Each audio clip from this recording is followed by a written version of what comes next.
नमस्कार साथियों, मैं मोहम्मद साजिद, व्याख्याता Hindi Oracle public school Dhamtari से आप लोगों के लिए लेकर आया हूँ भक्ति का। उससे पहले मैंने आप लोगों को आदिकाल की विशेषताओं के संबंध में बतलाया था और आज मैं भक्ति काल के संबंध में बताना चाहता हूँ। भक्ति काल एक बहुत ही महत्वपूर्ण काल है और इस काल को हिंदी साहित्य का स्वर्ण युग कहा जाता है, क्योंकि इस काल में शांति और समन्वय की भावना की स्थापना हुई, इसलिए और बहुत सी रचनाएं इस काल में रची जाने लगी, इसलिए इस काल को हिंदी साहित्य का स्वर्ण युग माना जाता है। आप लोग देख रहे होंगे यहाँ पर एक परिभाषा लिखी है डॉक्टर श्याम सुंदर दास। डॉक्टर श्याम सुंदर दास जी ने कहा है कि सूर तुलसी जैसे कवियों ने अपने काव्य के माध्यम से, लोक भाषाओं के माध्यम से जिस साहित्य को सींचा है, सिंचित किया है, उसे भक्ति काल कहते हैं। ये भक्ति काल की परिभाषा है। इसके अतिरिक्त आराध्य अपने ईश्वर की शरण में जाते हैं। इस काल में नाम स्मरण की महत्ता है, ईश्वर को स्मरण किया जाने लगा। मैं यहाँ पर आप लोगों को भक्ति काल के वर्गीकरण के संबंध में बताना चाहूँगा। ये जो लेक्चर है इसको दो खंडों में विभक्त किया गया है। इसमें सर्वप्रथम मैं आप लोगों को भक्ति काल का वर्गीकरण बताना चाहूँगा, जो कि भक्ति काल से संबंधित महत्वपूर्ण बात है और ये बात 9वीं से 12वीं के विद्यार्थियों के लिए, महाविद्यालय के विद्यार्थियों के लिए और प्रतियोगी परीक्षाओं के विद्यार्थियों के लिए बहुत महत्वपूर्ण है।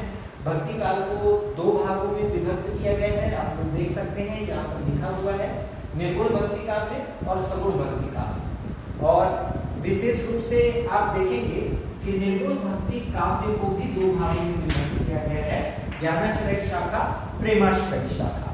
तो ज्ञानाश्रय शाखा का आशय है, आश्रय मतलब शरण, उसका सहारा लेना। ज्ञानाश्रय का मतलब होता है ज्ञान का सहारा लेकर ईश्वर को पाना। इस शाखा के जो कवि होते थे वो ज्ञान का आश्रय लेते थे ईश्वर तक पहुंचने के लिए, क्योंकि ज्ञान से विवेक, विद्या दोनों मिलती है और उससे ईश्वर की प्राप्ति भी होती है। इसके प्रतिनिधि कवि कबीरदास जी हैं। कबीरदास जी की भाषा को सदोकड़ी कहा गया। उनकी भाषा सदोकड़ी है। सदोकड़ी का अर्थ होता है सीधी सादी भाषा। इसके अतिरिक्त तो उनकी भाषा को मिश्रित भाषा कहा जाता है, पंचमेल खिचड़ी कहा जाता है। आचार्य रामचंद्र शुक्ल जी ने और डॉक्टर हजारी प्रसाद द्विवेदी जी, आचार्य रामचंद्र शुक्ल जी ने कबीरदास जी को वाणी का डिक्टेटर कहा है। उनमें वाणी की बहुत अच्छी पकड़ थी, बहुत सारी भाषाओं का प्रयोग करते थे। उनकी प्रमुख रचनाएं आप देखेंगे, प्रमुख रचनाओं में बीजक सर्वप्रमुख माना जाता है। शाखी का अर्थ है शिक्षा।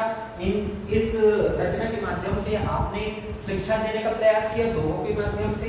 शबद रमैनी, शाखी शबद रमैनी, ये प्रमुख रचनाएं हैं।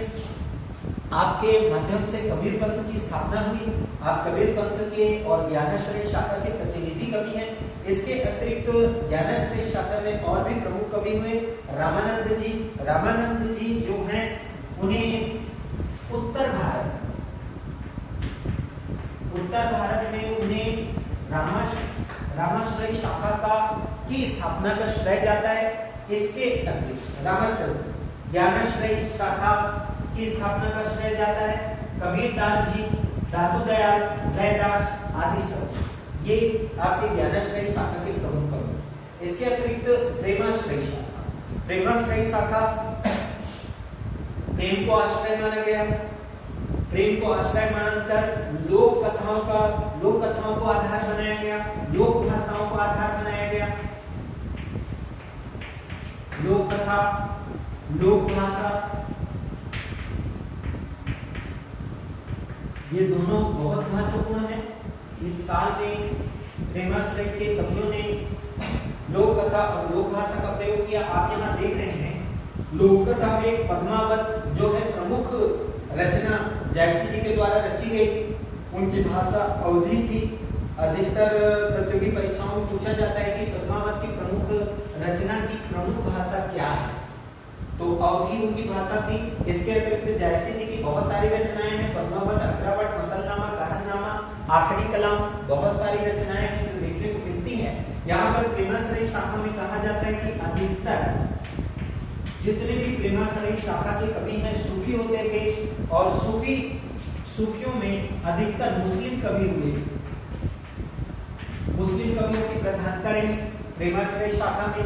उन्होंने बहुत सारी रचनाएं रची। इन रचनाकारों ने, इन कवियों में उस्मान, शेख नबी, नंददास, मंझर, कुतुबन इन सारे लोगों का श्रेय जाता है प्रेमाश्रयी शाखा में। इसके अतिरिक्त सगुण भक्ति शाखा, सगुण भक्ति काव्य में ईश्वर के सगुण रूप की उपासना की। सगुण का मतलब उसकी साकार रूप को मानकर, अवतार को मानकर, उनकी लीलाओं को मानकर उसकी उपासना पर बल दिया गया। सगुण भक्ति काव्य की भी दो रूप है, कृष्ण भक्ति शाखा, राम भक्ति शाखा। तो कृष्ण भक्ति शाखा में आप लोग देख रहे हैं कि सूरदास जी को प्रतिनिधि कवि का कहा गया। सूरदास जी ने कृष्ण के हर लीलाओं का वर्णन अपने काव्य में समाहित किया है। इस वजह से सूरदास जी को वात्सल्य रस का सम्राट कहा गया हिंदी साहित्य में, क्योंकि उन्होंने वात्सल्य का बहुत अच्छा वर्णन अपनी कविताओं में किया है। एक प्रमुख विद्वान, साहित्य के प्रमुख विद्वान कहते हैं कि साहित्य में वात्सल्य का ऐसा कोई कोना नहीं बचा जहां पर सूरदास जी ना गया, वो कोना झांक कर आ गए। इसलिए उन्हें वात्सल्य रस का सम्राट कहा जाता है। ब्रज भाषा को उन्होंने अपने काव्य में प्रयोग किया। इसके अतिरिक्त आप देख रहे हैं कृष्ण भक्ति काव्य में, कृष्ण भक्ति शाखा में मीराबाई, रसखान, वल्लभाचार्य आदि प्रमुख कवि कृष्ण भक्ति शाखा में है। मीराबाई ने अपने ईश्वर को प्रेम के माध्यम से उन्हें अपने प्रेमी के रूप में चित्रित किया, ईश्वर के रूप में भी चित्रित किया।